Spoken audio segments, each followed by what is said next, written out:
শ্রমিকদের পুরোপুরি trade union করার অধিকার সহ বাংলাদেশের শ্রমিক ইস্যুতে যুক্তরাষ্ট্রের দেয়া ১১ দফার বাস্তবায়ন হলে যুক্তরাষ্ট্রের বাজারে জিএসপি ফেরত পাওয়া সহজ হবে বলে জানিয়েছেন বাণিজ্য উপদেষ্টা শেখ বশির উদ্দিন।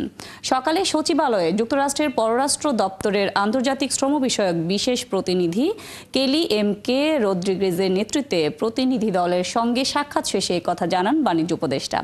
শ্রম অধিকারকে আরও যুগোপযোগী করতে এবং ১১ দফা অধিকার কর্মসূচি বাস্তবায়নে প্রতিনিধি দলের সঙ্গে আলোচনা হয়েছে বলেও জানান তিনি।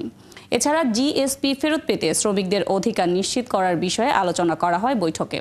একই সঙ্গে যুক্তরাষ্ট্রের বাজারে বাংলাদেশের পোশাক শিল্পের সহজ ও প্রবেশ অধিকার নিয়েও আলোচনা হয় বলে জানান বাণিজ্য উপদেষ্টা। আমাদের লেবার রাইটস জিএসপি পেতে গেলে আমাদের লেবার রাইটের যে এলিমেন্টগুলো আছে সেগুলোকে কমপ্লাই করার দরকার আছে এবং আমরা এগুলো কমপ্লায়েন্সের পরে অবশ্যই আমরা জিএসপি পাবো বলে আশা রাখি।